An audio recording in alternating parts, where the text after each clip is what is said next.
Good morning plus two class. Last video में हमने transformation principal bye Griffith discuss किया, जिसने एक आइडिया प्रोवाइड किया हमें कि DNA could be a genetic material. ठीक है, आज हम डिस्कस कर रहे हैं about transduction principal bye Hershey and chase, जो कि 1952 में परफॉर्म किया गया था। इस एक्सपेरिमेंट ने प्रूव कर दिया कि डीएनए ही क्या है, जेनेटिक मटेरियल है, लिविंग बींग्स का प्रोटीन जेनेटिक मटेरियल नहीं है। ठीक है, तो एक्सपेरिमेंटल प्रूफ डीएनए को एज अ जेनेटिक मटेरियल मानने का किसने दिया है? ट्रांसडक्शन प्रिंसिपल ने दिया है। ठीक है, बहुत इंपॉर्टेंट एक्सपेरिमेंट है बोर्ड के पॉइंट ऑफ व्यू से, सो अच्छे से करेंगे आप इसको। इसमें क्या किया हर्शी और चेज ने? अपने एक्सपेरिमेंट को परफॉर्म करने के लिए दो एक्सपेरिमेंटल मटेरियल चूज किए। ठीक है, दो एक्सपेरिमेंटल मटेरियल इन्होंने चूज किए, जिसमें से फर्स्ट तो था T2 बैक्टीरियोफाज। बैक्टीरियोफाज आप समझते हैं, ऐसे वायरसेस जो कि बैक्टीरिया को इन्फेक्ट करते हैं। दूसरा जो इन्होंने एक्सपेरिमेंटल मटेरियल यूज किया वो है ई कोलाई। ठीक है, तो ई कोलाई और T2 बैक्टीरियोफाज का यूज किया। T2 बैक्टीरियोफाज एक वायरस है जो कि बैक्टीरिया को इफेक्ट करेगा, ई कोलाई तो एक बैक्टीरिया ही है, हमें पता है, तो इनका यूज किया गया। इन्होंने क्या किया? सबसे पहले जो T2 बैक्टीरियोफाज है उसको ग्रो किया दो सेपरेट मीडियम पे। ठीक है, दो तरह के मीडियम प्रिपेयर किए, उन पे इसको ग्रो किया। फर्स्ट जो मीडियम था वो था सल्फर 35। ठीक है, ऐसा कोई मीडियम जिसके पास सल्फर कंटेंट था। ठीक है, और ये जो सल्फर था ये था रेडियो एक्टिव। ठीक है, तो फर्स्ट जो मीडियम था वो क्या था? Radio active sulphur. दूसरा जो मीडियम इन्होंने लिया वो था फोस्फोरस, और वो भी क्या था? Radio active. तो ये दो मीडियम है, रेडियो एक्टिव सल्फर और ये दूसरा रेडियो एक्टिव फोस्फोरस। इन दो मीडियम पे बैक्टीरियोफाज को ग्रो कराना शुरू किया है। किसको ग्रो करा रहे हैं? बैक्टीरियोफाज को ग्रो करा रहे हैं। अब बैक्टीरियोफाज है जो वो इन दोनों मीडियम पे ग्रो कर रही है। ठीक है, तो वो क्या करेगी? इन दोनों मीडियम का इनटेक करेगी। जब ये उसके कल्चर मीडियम हो गया है तो वो इनके ऊपर ही क्या करेगी? फीड करना शुरू करेगी, इनको अपनी बॉडी में इनटेक करना शुरू कर देगी। ठीक है, अब हमने पढ़ा था कि जो फोस्फोरस है वो डीएनए का पार्ट था ना। न्यूक्लियोटाइड की स्ट्रक्चर हमने पढ़ी। न्यूक्लियोटाइड में हमने क्या डिस्कस किया कि तीन मेन पार्ट होंगे, पेंटोज शुगर, फोस्फोरिक एसिड था, और दूसरा तीसरी चीज क्या थी? नाइट्रोजन बेसिस थी। ठीक है, तो ये तीन चीज थे। तो हमें पता है कि फोस्फोरस है ना जो, वो डीएनए का पार्ट हो सकता है, but it could not be a part of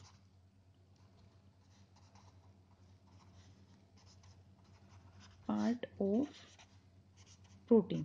ये बात बहुत इंपॉर्टेंट है। ठीक है, डीएनए का पार्ट हो सकता है फोस्फोरस, बट प्रोटीन का पार्ट नहीं होगा। ठीक है, अब जो T2 बैक्टीरियोफाज को हमने इस मीडियम पे ग्रो कराया था, वो T2 बैक्टीरियोफाज क्या करेगी? इस फोस्फोरस का इंटेक करना शुरू कर देगी। कैसा? ये फोस्फोरस रेडियो एक्टिव। तो इस रेडियो एक्टिव फोस्फोरस का इंटेक किया, और इंटेक करने के बाद इसकी बॉडी में T2 बैक्टीरियोफाज वायरस है जो, उसकी बॉडी में क्या बनेगी?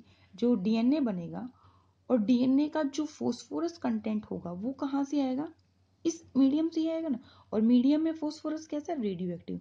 मतलब जो T2 बैक्टीरियोफाज हैं उनका जो डीएनए बना वो कैसा फोस्फोरस कंटेन कर रहा है? रेडियो एक्टिव फोस्फोरस कंटेन कर रहा है। क्योंकि अब क्या करेंगे? प्रोटीन्स को कहाँ से लेते हैं? एनवायरनमेंट से इनटेक करने की कोशिश करेंगे।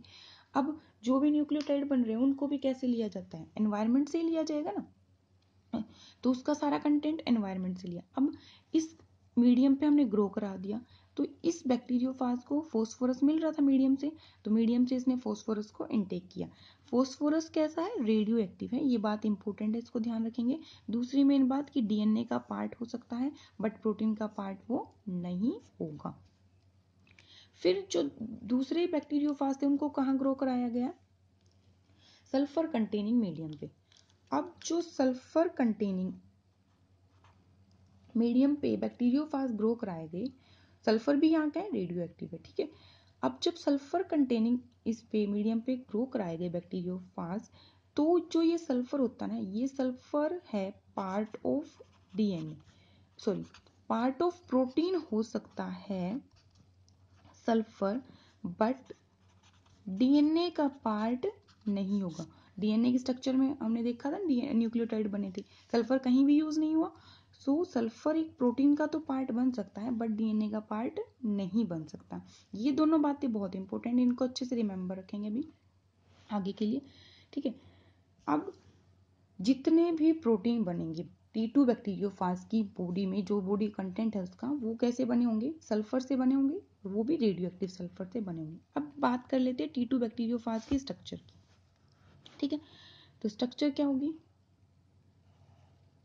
बैक्टीरियोफाज है, वायरस है, तो एक तो क्या होगा, प्रोटीन कोट होगा, ठीक है।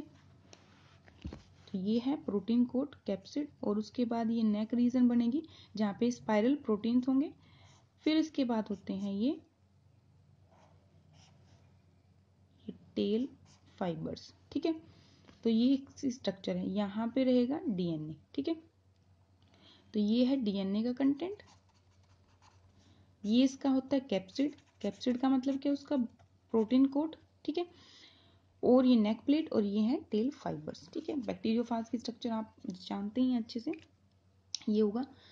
अब क्या कराया गया, जब ये T2 बैक्टीरियोफाज को दोनों मीडियम पे ग्रो कर लिया ना, उसके बाद इस बैक्टीरियोफाज को, अब ये बैक्टीरियोफाज कैसा बन चुका है, रेडियो एक्टिव, ठीक है। क्योंकि इसके पास क्या है, रेडियो एक्टिव फोस्फोरस भी और रेडियो एक्टिव सल्फर भी है। रेडियो एक्टिव फोस्फोरस ने बना लिया होगा इसका डीएनए का पार्ट, और रेडियो एक्टिव सल्फर ने बना लिया होगा इस ये कैप्सिड, ये जो कि प्रोटीन से मिलकर बना होता है ना, इसका पार्ट बन गया होगा। तो दोनों ही पार्ट में क्या आ गई, रेडियो एक्टिविटी आ गई है। तो ये जो T2 बैक्टीरियोफाज था ये बन चुका है रेडियो एक्टिव। इस T2 बैक्टीरियोफाज को, जो कि रेडियो एक्टिव था, इसको अलाउ किया गया 2 ई कोलाई के कल्चर पे ग्रो करने के लिए, ठीक है। 2 ई कोलाई के कल्चर लिए, उन पे ग्रो करने के लिए अलाउ किया, ठीक है। अब T2 बैक्टीरियोफाज के दो मीडियम है, एक तो क्या है फोस्फोरस वाला और दूसरा क्या है सल्फर वाला, ठीक है। दो मीडियम पे हमने ग्रो किया था, तो एक बैक्टीरियोफाज के डीएनए में क्या चला गया होगा, रेडियो एक्टिव फोस्फोरस, और दूसरे के में प्रोटीन कैसा बन गया होगा, रेडियो एक्टिव बन चुका होगा, क्योंकि रेडियो एक्टिव सल्फर प्रेजेंट था, ठीक है। तो नेक्स्ट क्या किया गया है, देखिए ये जो T2 बैक्टीरियोफाज था, इसको मान लेते हैं हम, इसकी बुक से कराते हैं। अब देखो दो टाइप के हमारे पास हैं T2, क्योंकि दो कल्चर मीडियम पे ग्रो कराए गए थे, एक को ग्रो कराया गया था सल्फर, रेडियो एक्टिव सल्फर पे, और दूसरे को ग्रो कराया गया रेडियो एक्टिव फोस्फोरस पे, ठीक है। अब रेडियो एक्टिव सल्फर बन गया किसका पार्ट, इस पूरे प्रोटीन का पार्ट, और रेडियो एक्टिव फोस्फोरस किसका पार्ट बन गया है, डीएनए का पार्ट बन चुका है, ठीक है। तो जो रेड में दिखाई दे रहा है ना आपको, वो रेडियो एक्टिव पार्ट है, रेड में जो भी दिखाई दे रहा है वो क्या है, रेडियो एक्टिव पोर्शन है। अब इनको जब अलाउ किया गया है किसके ऊपर, ई कोलाई के ऊपर ग्रो करने के लिए, ये ई कोलाई है, ठीक है। अब ई कोलाई पे जब भी ग्रो करेगा ना T2 बैक्टीरियोफाज, तो क्या क्या चीजें होंगी, साइकिल क्या होगा, सबसे पहले होगी एड्सॉर्प्शन, क्या किया जाएगा, एड्सॉर्प्शन, सबसे पहला पॉइंट क्या हुआ, एड्सॉर्प्शन हुआ। एड्सॉर्प्शन का मतलब क्या है, T2 बैक्टीरियोफाज है जो, वो इस ई कोलाई के सरफेस पे क्या हो जाएगा, अटैच हो जाएगा, ठीक है। T2 बैक्टीरियोफाज हो गया, एड्सॉर्प्शन की उसने अटैच कर लिया, एड्सॉर्प्शन करने के बाद वो कर देगा इन्फेक्शन करना शुरू, और इन्फेक्शन कैसे करेगा, एक बार इन्फेक्शन किया, देन अपना नंबर इंक्रीज करने के लिए वो क्या करेगा, रेप्लिकेशन करेगा, होस्ट के डीएनए के साथ इनकॉर्पोरेट होगा। जैसे जैसे होस्ट का डीएनए रेप्लिकेशन करेगा वैसे वैसे ये भी रेप्लिकेशन करेगा और अपना नंबर इंक्रीज करना शुरू कर देगा। तो ये पॉइंट कर रहा है, ये 3 स्टेप कर रहा है इकोलाई की बॉडी में। सबसे पहले अटैच, देन इन्फेक्ट और फिर अपना नंबर इंक्रीज करना शुरू कर दिया। तो सेम यहाँ पे भी यही होगा। अब यहाँ पे इसने क्या किया, अटैच हुआ, अटैच होने के बाद बॉडी में एंटर कर गया, ठीक है, एंटर कर दिया। एंटर करने के बाद क्या करेगा, अपना डीएनए एंटर कर देगा, सॉरी अपना जेनेटिक मटेरियल एंटर कर देगा। अभी तक हमें पता नहीं है कि डीएनए जेनेटिक मटेरियल, तो अपना जेनेटिक मटेरियल इसने ऐड कर दिया। सल्फर वाले ने भी अपना जेनेटिक मटेरियल ऐड कर दिया, फॉस्फोरस वाले ने भी अपने इकोलाई के ऊपर अपना जेनेटिक मटेरियल एंटर कर दिया। दोनों ने अपने जेनेटिक मटेरियल को यहाँ पे इनकॉर्पोरेट कर दिया है। फिर क्या किया गया है, यहाँ पे ब्लेंडिंग की गई। ब्लेंडिंग का मतलब होता है मिक्सिंग करना, ठीक है। इकोलाई के अंदर ये सारा पार्ट क्या किया गया, मिक्स किया गया, ठीक है। अब इसके बाद क्या, सबसे पहले इन्फेक्शन हो गया है, बॉडी में एंटर कर चुका है T2 बैक्टीरियोफाज इकोलाई की। उसके बाद ली गई है सेंट्रीफ्यूगेशन ट्यूब्स, ठीक है। सेंट्रीफ्यूगेशन ट्यूब में क्या किया गया, कल्चर मीडियम को ऐड किया गया। कौन सा culture medium, T2 bacteriophage plus में इकोलाई, ठीक है। उन दोनों के कल्चर को कर दिया गया इसमें ऐड, ठीक है, इन दोनों ट्यूब्स में थोड़ा सा मिक्स किया गया, शेक किया गया, ब्लेंडिंग हुई। तो ब्लेंडिंग, उसके बाद किया जाएगा सेंट्रीफ्यूज। अब सेंट्रीफ्यूज क्या होती है, एक मशीन होगी सेंट्रीफ्यूगेशन करने के लिए, बहुत ज्यादा जो हाई स्पीड पे क्या कर देगी, कल्चर को रिवॉल्व कर देगी, घुमा देगी, ठीक है।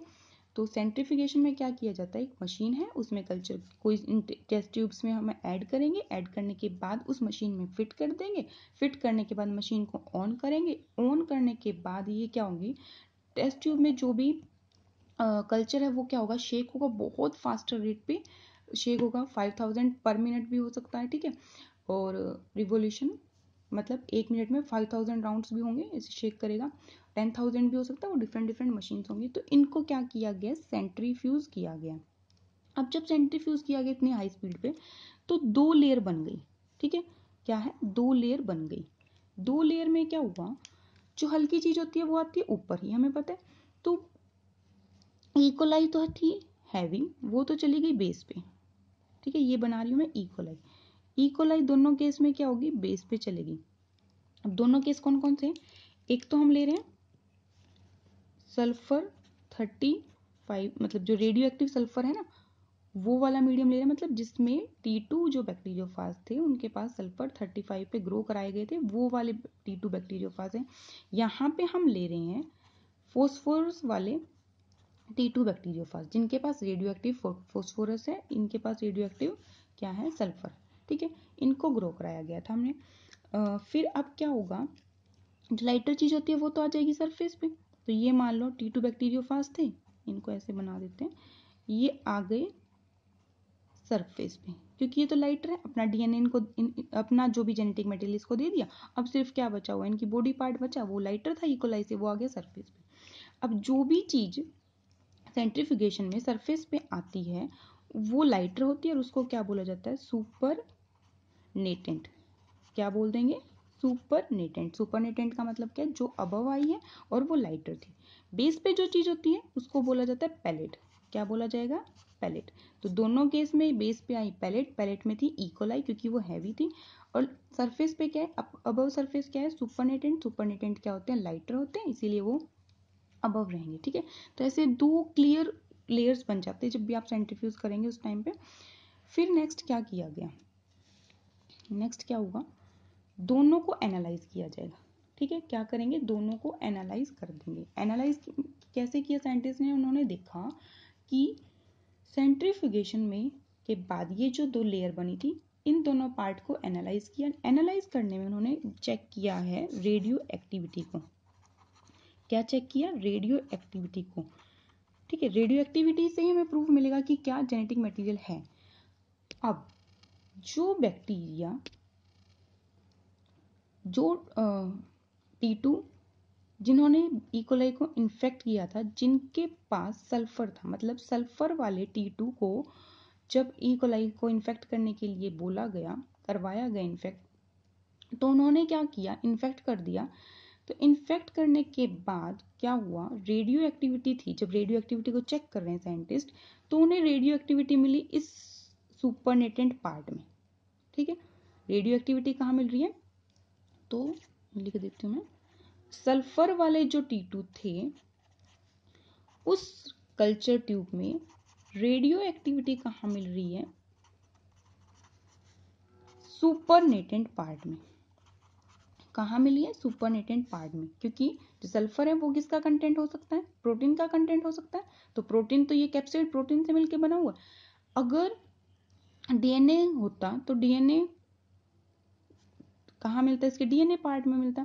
ठीक है, दूसरी चीज क्या थी, जो T2 फॉस्फोरस वाले मीडियम पे ग्रो कराए गए थे, ठीक है, उस कल्चर ट्यूब को भी क्या किया गया, एनालाइज किया गया, उसमें रेडियो एक्टिविटी मिली पैलेट पार्ट में।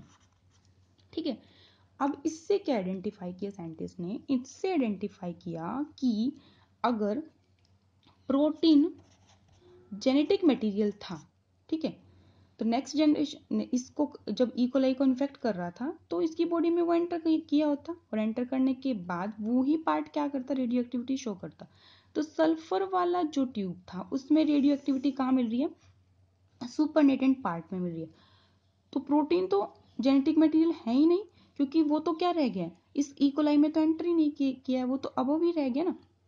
दूसरी जो ट्यूब थी वहां पे, जिसमें क्या था, फॉस्फोरस था, और फॉस्फोरस हमें पता है कि डीएनए का पार्ट हो सकता है, कभी भी प्रोटीन का पार्ट नहीं होगा। तो इस ट्यूब में रेडियो एक्टिविटी मिली है पैलेट पे। ठीक है, पैलेट पे जो चीज आई है, मतलब बैक्टीरियोफाज से वो ही चीज कहाँ आई होगी, इकोलाई की बॉडी में आई होगी, क्योंकि इकोलाई है पैलेट में।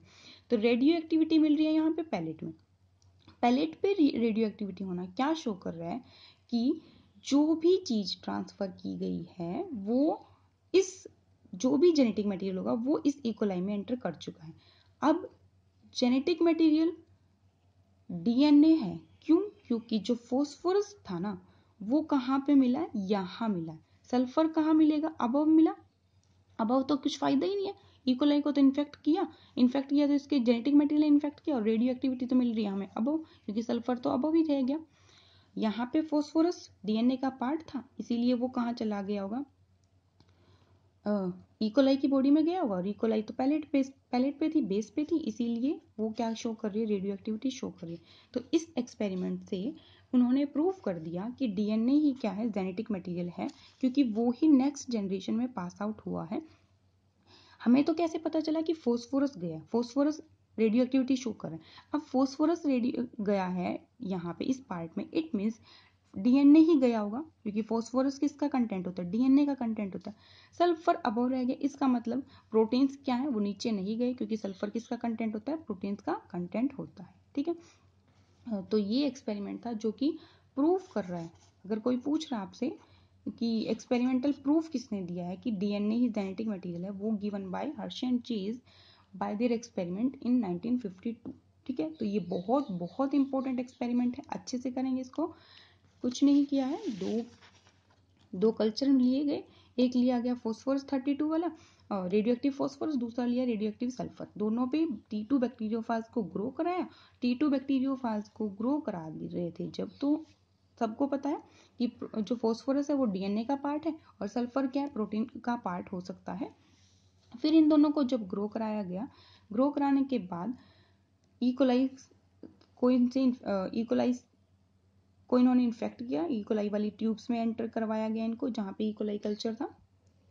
अब इकोलाई को इन्फेक्ट करेंगे, ये इन्फेक्ट करने के बाद क्या किया गया, दो टेस्ट ट्यूब ली गई, दोनों टेस्ट ट्यूब में एक में था सल्फर वाले T2 और दूसरे में थे सल्फर फॉस्फोरस वाले T2। दोनों को सेंट्रीफ्यूज किया, सेंट्रीफ्यूज में बहुत स्पीड में हम उनको क्या कर देते हैं, मिक्सिंग कर देते हैं, घुमा देंगे उनको। फिर क्या होगा, दो लेयर बन जाएंगी, एक होगी सुपरनेटेंट, एक होगी पैलेट। अब जहां पे रेडियो एक्टिविटी मिलेगी, वो कहाँ रेडियो एक्टिविटी कहाँ मिलेगी, जहाँ पे जेनेटिक मटेरियल मतलब दोनों जगह मिलेगी, एक तो सल्फर पे भी और एक कहाँ पे मिलेगी, फॉस्फोरस पे भी। अब सल्फर रह गया अबव, तो वो जेनेटिक मटेरियल नहीं था, क्योंकि जेनेटिक मटेरियल तो होस्ट की बॉडी में आना चाहिए था, इकोलाई था होस्ट। तो होस्ट की बॉडी में तो यहाँ नहीं आया, तो इट मीन्स प्रोटीन क्या है, जेनेटिक मटेरियल नहीं है। यहाँ पे क्या हुआ, फॉस्फोरस मिला, फॉस्फोरस था, फॉस्फोरस रेडियो एक्टिविटी शो कर रहा है कहाँ पे, बेस पे। तो बेस पे रेडियो एक्टिविटी शो करना क्या शो कर रहा है कि ई कोलाई की बॉडी में क्या गया है, फॉस्फोरस गया, फॉस्फोरस गया, इट मीन्स क्या गया, डीएनए गया है। तो इस तरह से ये प्रूफ हो गया। सो आज के लिए हम बस इतना ही करेंगे। ओके।